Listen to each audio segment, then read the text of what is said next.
Chers amis, aujourd'hui je voudrais faire une vidéo pour répondre à un communiqué qui a été envoyé hier par le mouvement sacerdotal Mariel, plus particulièrement par le père Olivier Roland du mouvement sacerdotal Mariel de France, pour faire une mise au point sur ce qui est en train d'advenir sur Internet.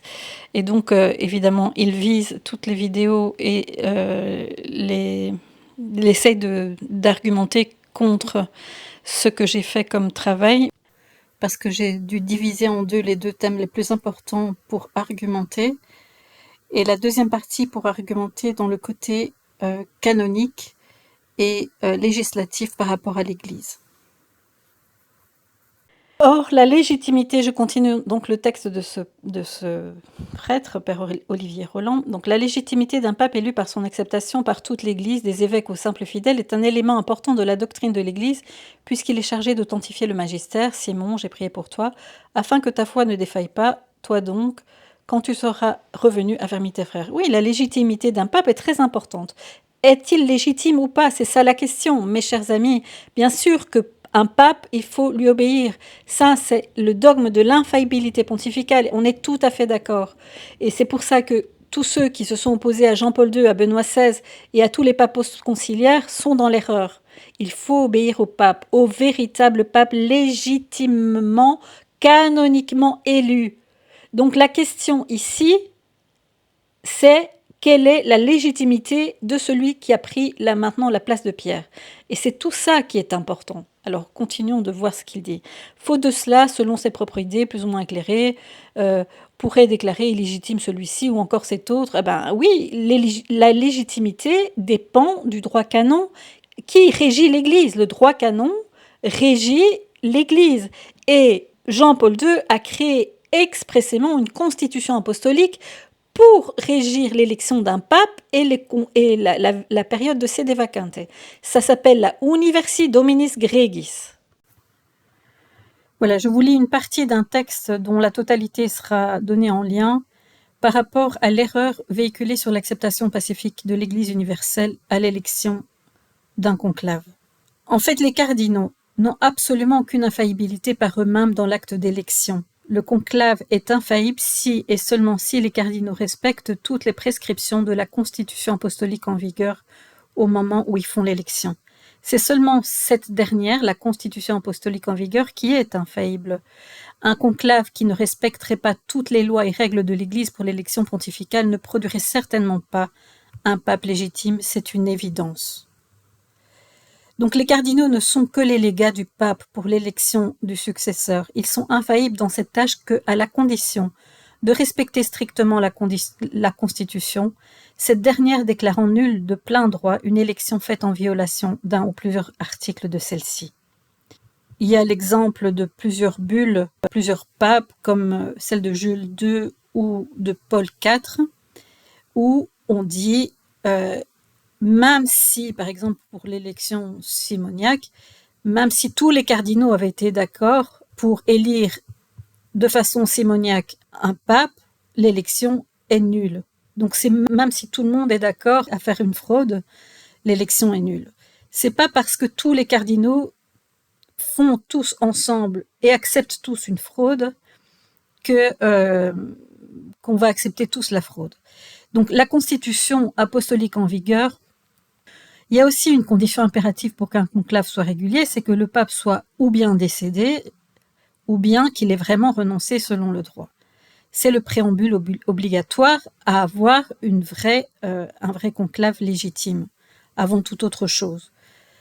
Et donc, le pape étant lui-même évêque de Rome, ne pouvant en plus être jugé par personne, il ne peut perdre son office de pape qu'en renonçant volontairement, librement à sa charge, selon le droit canon, et dans le droit canon de la University Dominis Gregis que le cardinal Ratzinger et Jean-Paul II ont modifié, ils ont introduit la nécessité de renoncer au monos. Je vais y venir. Alors, tant que le pape légitime est vivant, non démissionnaire, même si l'exercice de son pontificat est empêché, que ce soit par emprisonnement, kidnapping, maladie, relégation, exil, forcé, persécution, ou même par suite de son inhabilité, par exemple qui ne serait pas en possession de ses facultés intellectuelles, Entravé à tel point que l'évêque ne puisse pas même communiquer par lettre avec ses diocésains, il est illégitime de lui donner ou élire un successeur. C'est en ne respectant pas cette prescription que le grand schisme d'Occident a pu naître, puisque à Urbain VI, qui venait d'être élu, reconnu universellement et toujours vivant, et d'un caractère peu amène, les cardinaux ont ensuite changé d'avis et, lors d'un conclave irrégulier, ont élu un autre pseudo-pape.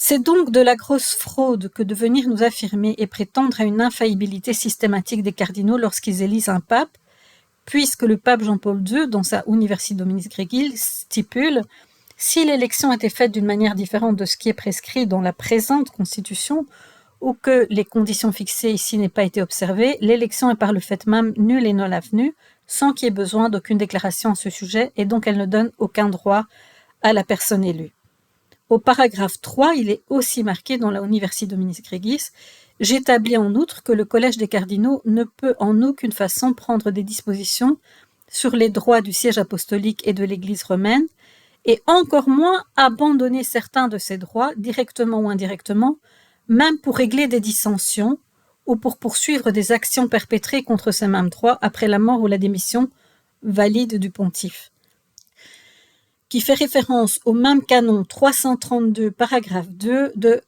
du droit canon, c'est-à-dire la nécessité de renoncer à son munus petrinien de façon libre, évidemment.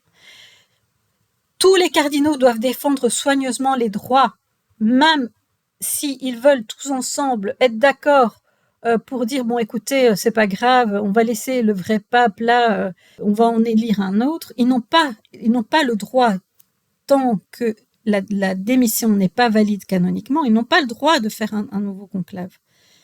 Donc un pasteur est légitime, nous enseigne le pape Pie X dans son catéchisme, parce que la juridiction, c'est-à-dire le pouvoir qu'il a de gouverner les fidèles, lui a été conféré selon les règles et les lois de l'Église. A contrario d'ailleurs, un pasteur ne peut donc être illégitime qu'en n'ayant pas reçu la juridiction de gouverner selon les règles et les lois de l'Église. On ne peut en effet démontrer l'illégitimité d'un pape ou d'un antipape que par le non-respect d'une loi actuellement en vigueur. Il ne peut y avoir une autre définition du mot. Or, les cardinaux n'ont aucune autorité pour changer les lois ou encore s'en affranchir. Ils ont l'obligation, comme dit dans ce paragraphe 3, ils ont l'obligation de conserver les droits du siège apostolique et de l'Église romaine. Et même s'ils veulent, pour régler des dissensions, pour être tous d'accord, pour poursuivre, ils ne peuvent pas enlever les droits du vrai pape. Ils n'ont pas le droit. Donc, ils doivent le défendre. Et donc, même maintenant, les cardinaux de 2013 doivent se prononcer pour protéger le fait que Benoît XVI a été le dernier vrai pape jusqu'à la mort. Ils doivent dire que le vrai pape est mort. Alors, c'est le respect strict de la Constitution qui assure que l'élu, dès son acceptation, est immédiatement vrai pape.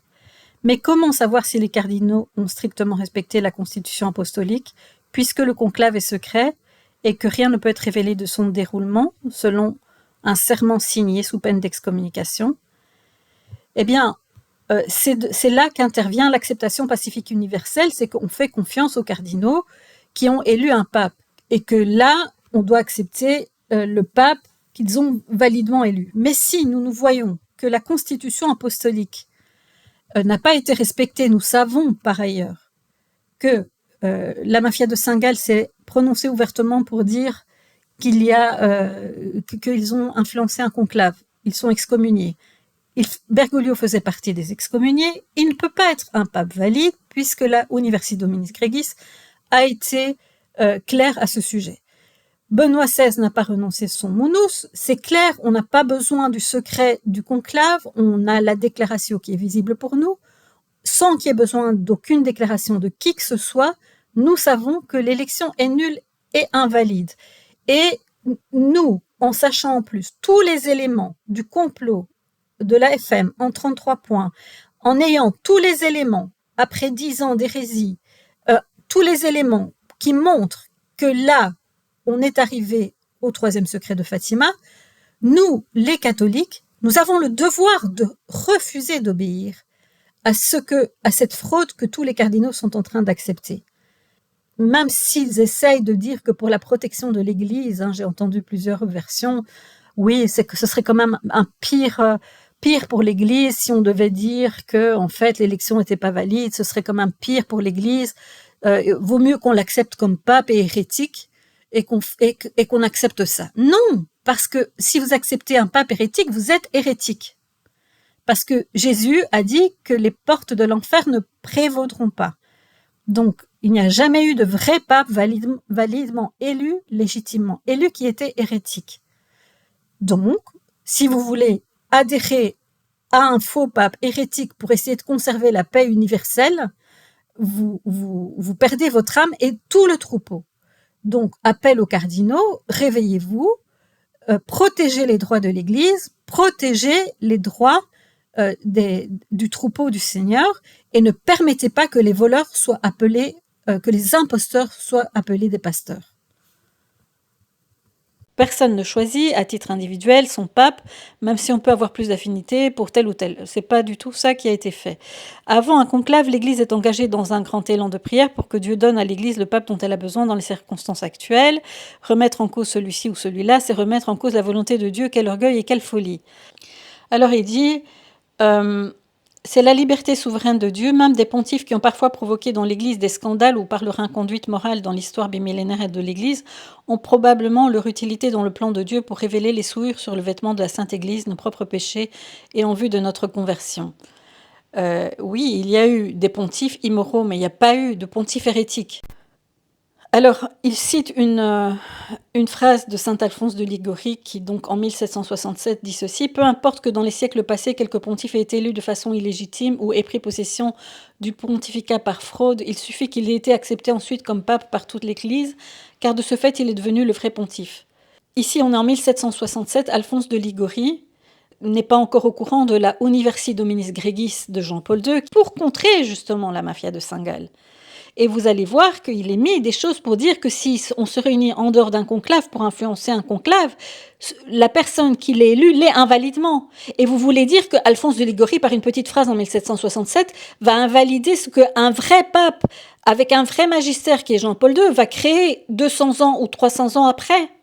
Tout cela, c'est des essais d'enlever la vérité du droit canon, qui est très important, comme dit saint François d'Assise, à la fin des temps, quelqu'un de non canoniquement élu va réussir à s'élever à la papauté. Ce qu'on appelle l'acceptation pacifique universelle ne peut s'appliquer, ça veut dire quand il y a certaines irrégularités dans un conclave légitime, quand le conclave a été légitime et que, par exemple, normalement, la loi prévoit qu'il n'y a que 4 scrutins et là, il y en a eu un 5e. C'est le cas dans le cas de Bergoglio. Et s'il n'y avait que cela, c'est pas grave. Tout le monde le reconnaît comme pape, c'est bon. Des antipapes, il y en a eu dans l'Église. 40 antipapes. 40. Quand il y a un conclave illégitimement convoqué parce que le pape, le vrai pape, Benoît XVI, n'a pas validement démissionné, il a conservé son munus pétrinien, il n'a pas renoncé à son munus, il a juste prophétisé qu'il perdrait son ministérium 17 jours après. Benoît XVI est resté le vrai pape. D'ailleurs, il a gardé le vêtement blanc, il a gardé son anneau pontifical, il a continué à signer avec sa signature Pontifex Pontificum, le livre du cardinal Sarah. Il a continué à donner sa bénédiction apostolique. Il a agi comme le pape et l'unique. Et s'il y a quelque chose de vrai qui est sorti du Vatican, c'est qu'il a dit qu'il y avait un seul pape. Mais il n'a jamais dit lequel. Alors, le 11 février 2013, les médias du monde entier présentent une vidéo où Benoît XVI devant les cardinaux réunis pour un autre motif. C'était pas du tout pour ce motif-là, c'était pour un tout autre motif. Tout d'un coup, ils apprennent, par son texte qu'il lit en latin devant tout le monde. Il lit donc un texte qu'il appelle une déclaratio et non une abdicatio. Le même soir, un éclair frappe la cime de la basilique Saint-Pierre, si vous vous souvenez, pour montrer la colère du Seigneur face à ce qui se passe au Vatican. Auparavant, pendant 2 mois, il n'y avait pas eu la possibilité d'utiliser les banques contacts pour le paiement par carte bancaire du Vatican. Ça avait été bloqué. Et comme par prodige, à peine Benoît XVI a-t-il prononcé sa déclaration que tout le réseau SWIFT et bon contact est rétabli. C'est une preuve supplémentaire des forces politiques qu'il y avait derrière. À peine Benoît XVI a-t-il prononcé sa déclaration que même pas quelques jours ou semaines après, le canoniste, un prêtre qui s'appelle Don Stefano Violi, va publier un article où il dit que la démission est en réalité invalide parce qu'il y a absence de renonciation au monus pétrinien comme le demande le droit canon.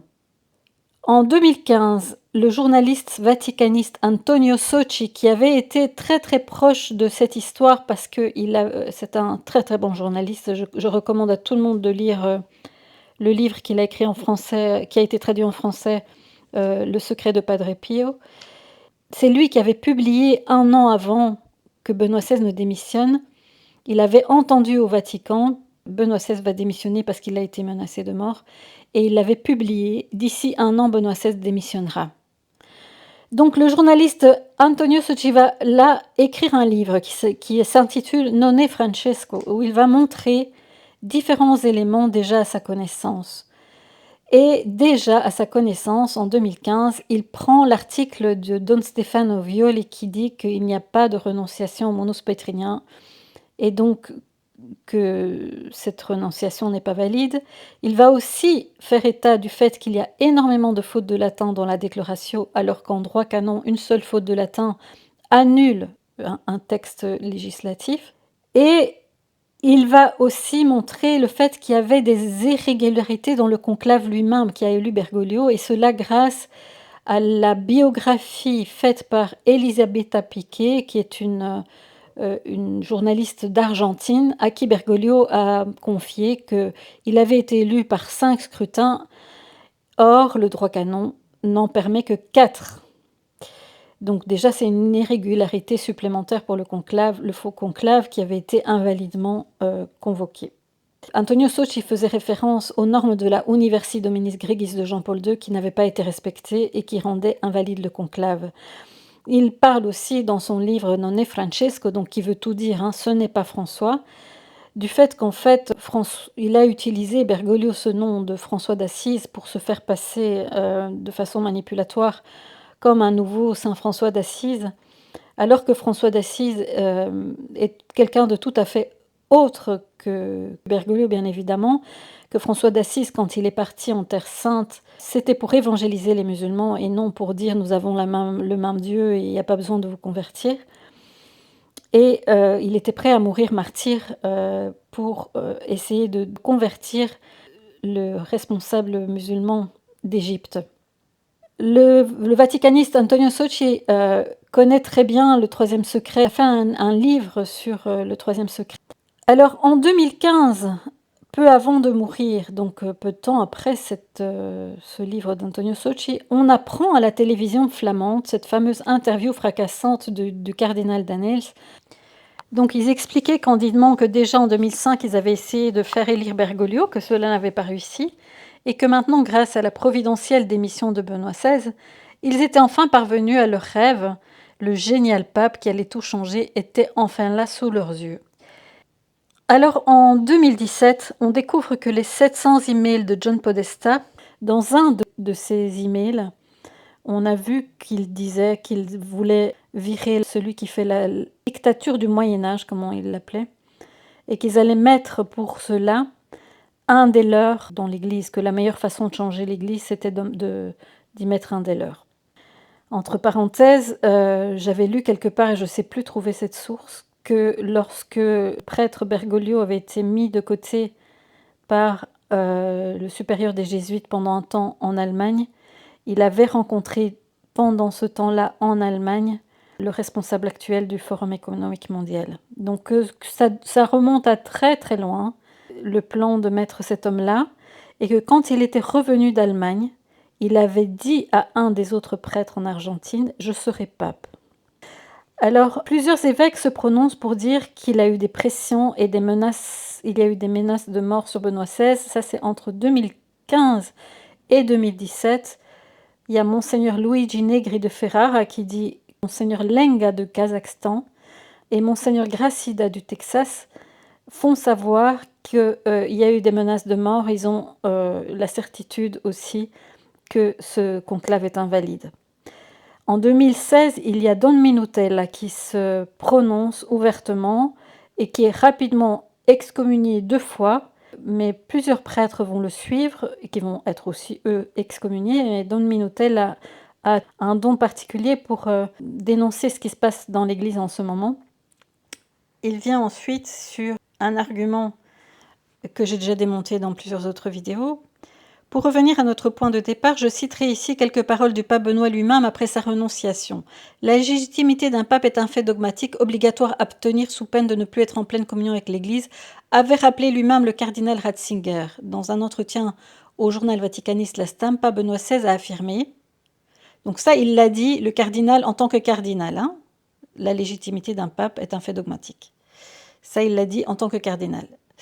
Mais ce qu'on lui fait dire ici, ça, c'est pas de lui. C'est-à-dire que moi, je peux vous affirmer que Benoît XVI, dans une lettre à Peter Seewald, a dit que s'il s'est retiré, c'était pour se retirer complètement afin de ne pas devoir donner aucune interview à personne. Donc, quand on vous dit qu'après sa démission, sa soi-disant démission, on l'aurait interviewé et qu'il aurait dit ceci, moi je vous dis ça, c'est une construction de communication du Vatican. Alors, dans un entretien au journal vaticaniste La Stampa, Benoît XVI a affirmé « Il n'y a pas le moindre doute quant à la validité de ma renonciation au ministère pétrinien. L'unique condition de validité est une pleine liberté de décision. Les spéculations sur l'invalidité de la renonciation sont simplement absurdes. » Et il ajoutait « L'obéissance à mon successeur n'a jamais été remise en question. » Alors, tout cela, c'est des spéculations, parce que par ailleurs, je vous ai expliqué dans plusieurs vidéos que Monseigneur Vigano témoigne qu'il avait écrit un courrier à Benoît XVI, que celui-ci n'a jamais reçu, donc il ne reçoit pas de réponse. Ensuite, il va voir Monseigneur Harvey, il lui dit « Pourquoi vous n'avez pas accepté ma demande d'audience ?» Et Monseigneur Harvey lui dit « Ah, Monseigneur Ganswein m'a dit qu'il ne fallait surtout pas laisser Monseigneur Vigano entrer en lien avec Benoît XVI. » Donc Ganswein filtrait le courrier. Il était le secrétaire particulier de Benoît XVI, qu'on lui avait imposé, dixit Monseigneur Vigano, parce que Benoît XVI avait toujours eu une secrétaire fidèle qu'on a mis de côté et on lui a imposé Ganswein. Et la Vierge Marie à Avola dit qu'on prend son courrier et qu'on répond à sa place. Et qu'on lui fait beaucoup de tort. Donc si déjà, avant sa démission, il est pieds et mains liés, au point de dire à Monseigneur Fellet « Mon autorité s'arrête à ses portes », qu'est-ce que c'est après sa démission ? Je vous dis, qu'est-ce que c'est après sa démission ? Si déjà avant sa démission, Monseigneur Vigano témoigne que Monseigneur Harvey a reçu, entendu de ses propres oreilles, Benoît XVI lui dit en montrant du doigt Ganswein « Gestapo, Gestapo ». Donc Ganswein était la Gestapo pour Benoît XVI. Alors en fait, ce que ce prêtre prend, c'est le poste qui a été placé récemment par un certain Jean-Yves Macron, qui est apparemment un ancien CD vacantiste qui est passé par l'abbé Salonave, et qui écrit « L'hérésie bénépléniste, une théorie non conforme à la doctrine catholique ». Alors je lis, hein. Le bénéplénisme, théorie dite du siège empêché, n'est pas conforme à la doctrine catholique, elle est également contraire aux multiples déclarations de Benoît XVI. Donc, concernant les déclarations de Benoît XVI, je l'ai déjà expliqué, il n'y a aucune déclaration dont on peut tenir compte, ce sont des déclarations du Vatican. Alors, cette fausse théorie est véhiculée par APS qui prétend dissocier le munus et le ministérium de François n'est pas sans rappeler l'erreur de guérardisme. Alors, le munus et le ministérium ont été dissociés dans le droit canon à partir de 1983 par le cardinal Ratzinger. Au moment où Jean-Paul II, un peu après avoir été assassiné, fait revenir Édouard Gagnan et demande de travailler sur le droit canon. Donc il y a 2 moments clés où ils vont travailler sur le droit canon. En 1983, après la tentative d'assassinat de Jean-Paul II, et en 1995, après la découverte de l'existence de la mafia de Saint-Gall. Et la différence entre munus et ministérium existe bel et bien, existe bel et bien. Je vais vous donner les éléments et les documents qui vont vous le prouver. Mais donc, il dit, le bénéplénisme affirme également, sans aucun fondement, que les erreurs de latin puissent rendre invalide une renonciation au siège de Pierre. On n'a pas parlé que ça rend invalide une renonciation, mais normalement, les erreurs de latin font qu'un texte en droit canon est invalide. Donc, en droit canon, il ne faut aucune erreur de latin dans un texte. Et Benoît XVI a fait plusieurs erreurs de latin et à des endroits bien clés qui voulaient en fait dire des choses bien précises. Quand il a fait des erreurs, c'était pour envoyer un code. Alors, il dit puisse rendre invalide une renonciation quand le CIC, le Code de droit canonique, ne fait que demander que la renonciation soit libre et publique, peu importe la manière dont elle est faite. C'est pas vrai. Il n'y a pas ce texte, peu importe dans la manière dont elle est faite. Donc je reprends le texte. Le texte dit si contingat ut Romanus pontifex muneri suo rinuncet, c'est-à-dire s'il arrive que le pontife romain renonce à sa charge en employant le mot muneri, donc il faut renoncer à son muneri, et ça c'est nouveau depuis 1983, ça n'existait pas avant, il fallait juste renoncer tout court, et à partir de 1983, il y a le mot muneri qui est ajouté. Ad valitam requiritur ut rinuncio libere fiat. Il est requis pour la validité que la renonciation soit faite librement et qu'elle soit dûment manifestée. Donc, bien sûr qu'il faut qu'elle soit dûment manifestée. Ce que Benoît XVI a fait, c'est qu'il a déclaré qu'il aurait renoncé à son ministérium 17 jours après. Quand on relit la déclaration, c'est ce qu'il fait. Et il fait plusieurs fautes en latin, mais c'est pas ça tellement sur lequel on se base pour dire que c'est invalide. Il y a plusieurs choses qui la rendent invalide, au point que l'avocat, dont je vais vous mettre le lien de la vidéo ici en dessous, dit que carrément ce n'est pas un texte juridique. Pourquoi ? Parce que il n'y a pas l'objet de la renonciation, qui est le munus, qui est nécessaire depuis 1983 dans le droit canon. Deuxièmement, c'est postposé à une date ultérieure. Troisièmement, il n'y a aucun sceau qui a été inscrit. La date est différente sur le site du Vatican par rapport au jour où il l'a prononcé. Il y a bien sûr les fautes de latin. Il y a tellement de choses qui sont bizarres dans cette soi-disant renonciation, qui s'appelle même pas abdicatio comme ça devrait, mais déclaratio, que juridiquement, ce n'est pas acceptable comme renonciation. Ce qui a été fait librement, c'est qu'il a prophétisé qu'il perdrait son ministérium. Donc l'office, l'exercice de munus pétrinien.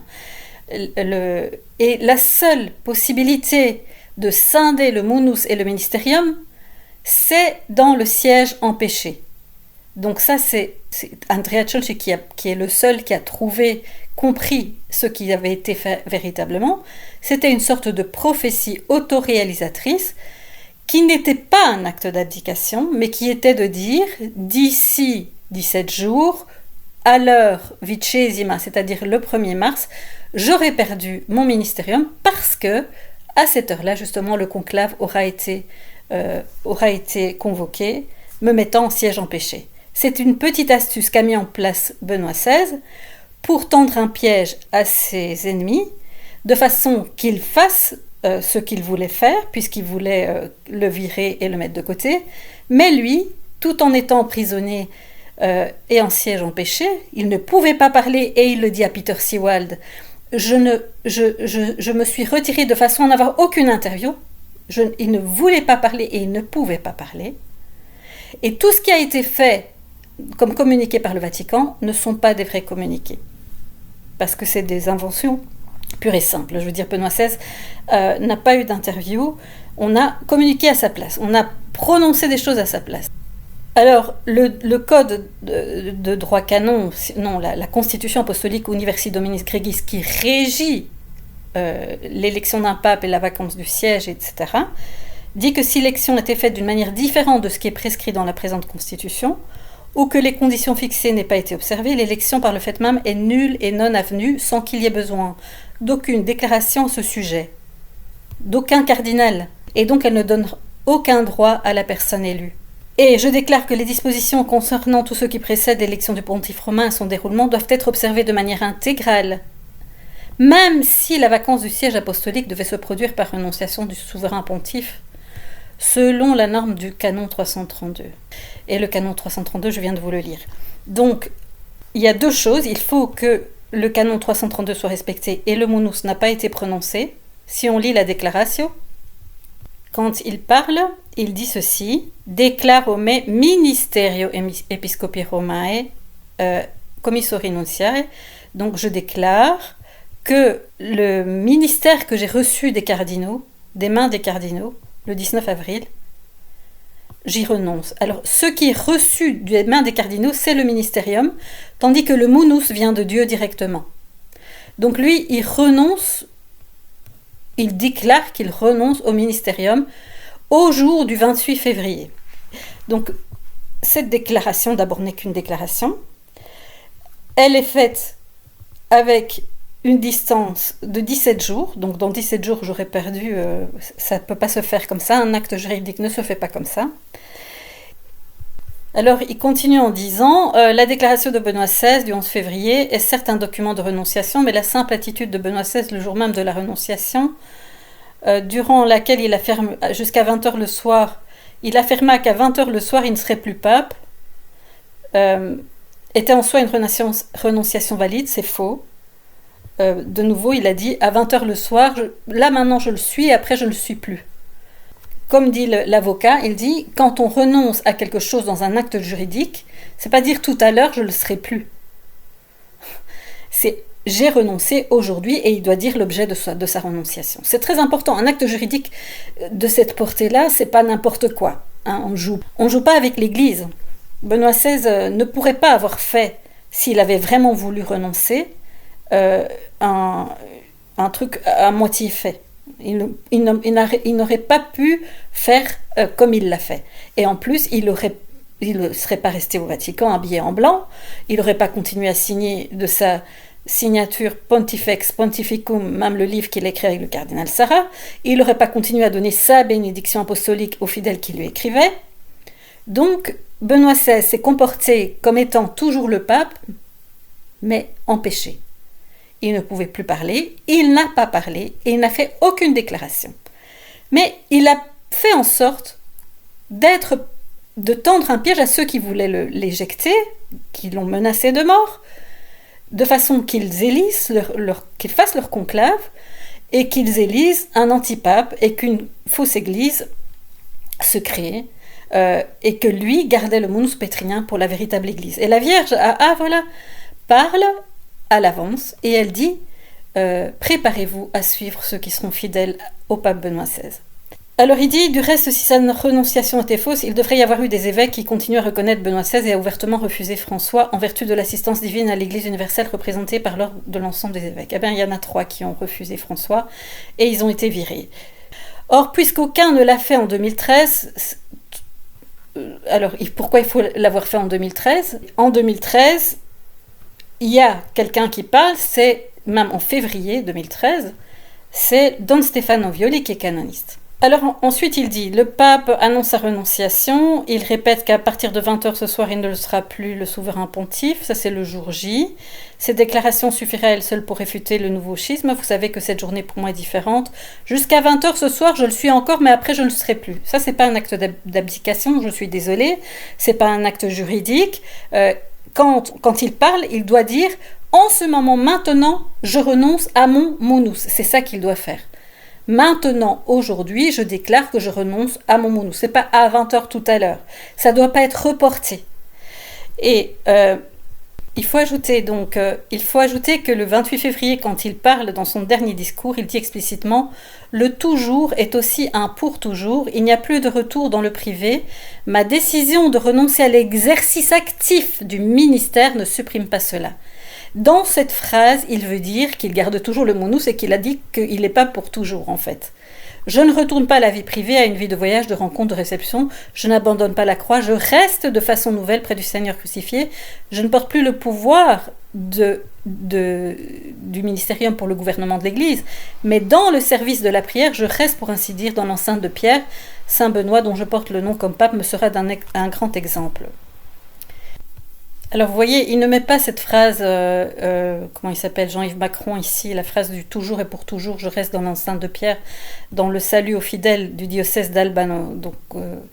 Mais il continue en disant « Avant de vous saluer personnellement, je désire vous dire que je continuerai d'être proche par la prière afin que vous soyez pleinement docile à l'action de l'Esprit Saint pour l'élection du nouveau pape. Que le Seigneur vous montre quelle est sa volonté. Parmi vous, parmi le collège cardinaliste, se trouve également le futur pape, auquel je promets dès aujourd'hui mon respect et mon obéissance inconditionnelle. Et le conclave pour l'élection du nouveau souverain pontife sera convoqué par ceux dont c'est la compétence. Ça, ce sera dans la déclaration. Donc ça, c'est le 11 février, il met « Le conclave pour l'élection du nouveau souverain pontife sera convoqué par ceux dont c'est la compétence », mais c'est pas exactement ça. Le réel traduction qu'un latiniste a donnée, c'est « Je déclare que le conclave sera convoqué pour l'élection du nouveau souverain pontife par ceux à qui il appartient de le faire ». Ceux à qui il appartient de le faire, c'est une sorte de périphrase, parce que Benoît XVI veut dire ici que le prochain véritable pape se trouve en effet dans tous ces cardinaux-là de 2013, et ce seront eux qui devront élire le véritable pape. Donc, par cette périphrase, il veut dire que le prochain vrai souverain pontife devra être élu par les mêmes cardinaux alors présents de nomination ratzingerienne et wauquiélienne. En effet, l'article 33 d'Université Dominique Gréguis stipule que le droit d'élection active par toute autre dignité ecclésiastique ou l'intervention de pouvoir laïque de quelque rang ou ordre que ce soit est absolument exclu, c'est-à-dire tous ceux qui ont été élus cardinaux par Bergoglio n'ont pas à élire un pape. Alors il met ici, à partir de ce moment-là, tous les évêques, les prêtres et les fidèles ont accepté le pape François comme légitime, donc ils ont accepté la renonciation du pape Benoît. Doctrine traditionnelle certaine, ça c'est pas une doctrine. Hein. Il y a des fois où un conclave est invalide, puisque il faut que la renonciation... la doctrine, c'est Jean-Paul II qui l'a faite dans la Université Dominique Gréguis. C'est pas Jean-Yves Macron qui l'a créée là, par une phrase. Elle est régie par la Université Dominique Gréguis de Jean-Paul II, qui dit que s'il y a une seule chose qui est faite en dehors de cette chose-là, l'élection est nulle et non avenue, sans qu'il y ait besoin d'aucune déclaration de personne. Donc il n'y a même pas besoin qu'il y ait ni des évêques, comme il est en train de le dire là, que les évêques l'ont reconnu, etc. Non, il n'y a pas besoin de ça. Il n'y a pas besoin qu'il y ait des évêques qui parlent pour dire qu'elle est nulle et non avenue. Elle est nulle et non avenue parce qu'il y a des choses qui ont été faites à l'encontre de ce qui a été dicté. Et ce qui a été dicté, c'est qu'il faut qu'il renonce à son monus. Ce qui a été dicté, c'est que quelconque personne qui font des influences dans un conclave en dehors du conclave pour influencer un conclave, comme l'ont fait la mafia de Saint-Gall, alors l'élection est nulle et non avenue. Qui a des influences politiques, alors l'élection est nulle et non avenue. Donc, dans tous les sens du terme, il y a des irrégularités qui font que ce conclave était invalide. Peu importe ce que pensent ou ce qu'on dit ou ce qu'ont accepté les cardinaux ou les évêques à ce moment-là. Alors après, donc il fait le lien avec François pape universellement accepté, la soi-disant acceptation universelle sur le site de Archidiacre. En fait, cette acceptation universelle peut avoir existé pour signifier quelques petites irrégularités d'un conclave légitime, mais jamais, au grand jamais, ne peut signifier un conclave illégitimement convoqué, parce que le pape n'a pas validement démissionné de sa charge.